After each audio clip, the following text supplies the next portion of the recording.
পাবনার কাজিরহাট আরিচা নৌরুটে এক মাসেরও বেশি সময় ধরে বন্ধ স্পিড বোট চলাচল। বাধ্য হয়ে লঞ্চ ও ফেরিতে নদী পার হচ্ছেন যাত্রীরা। এতে সময় অপচয়ের পাশাপাশি চরম দুর্ভোগে সাধারণ মানুষ।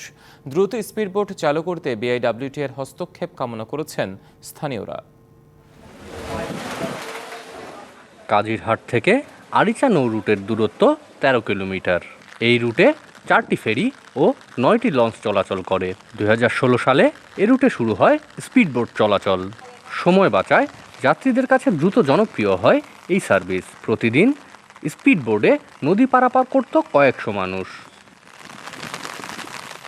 ৫ আগস্ট আওয়ামী লীগ সরকার পতনের পর আত্মগোপনে চলে যান ঘাট নিয়ন্ত্রণকারী আওয়ামী লীগ নেতাকর্মীরা। এরপর থেকেই বন্ধ স্পিডবোট চলাচল।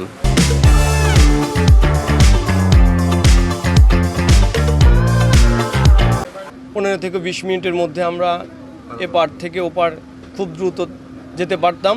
যারা স্পিড বোটের পারমিশন দেওয়া হয়েছিল, রোডের পারমিশন ছিল, রোড পারমিট ছিল, তারা কিন্তু আজকে সেই ব্যর্থতায় আজকে আমাদের ভোগান্তির মুখে আমাদের ফেলেছে। মালিক সমিতির প্রায় সবাই আওয়ামী লীগের রাজনীতির সাথে যুক্ত থাকায় এখনও চালু করা যায়নি স্পিডবোট সার্ভিস। নিরাপত্তা নিশ্চিত ও ন্যায্য ভাড়া নির্ধারণ করে দ্রুত সেবা চালুর দাবি চলাচলকারীদের। যাত্রীরা যাতে সুবিধার্থে দ্রুত যাওয়া আসা করতে পারে। এটা নতুন রূপে রুট পারমিট দিয়ে নতুন স্পিডবোট চালু করা হোক। নতুন করে রুট পারমিট দেওয়া হলে সার্ভিস চালু করা সম্ভব বলে মনে করেন বন্দর কর্মকর্তা।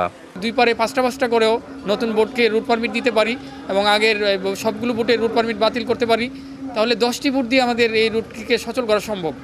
সব জটিলতা কাটিয়ে যাত্রীদের সুবিধার কথা ভেবে দ্রুত কাজিরহাট আরিচা নৌ রুটে স্পিডবোট চালুর দাবি এলাকাবাসীর।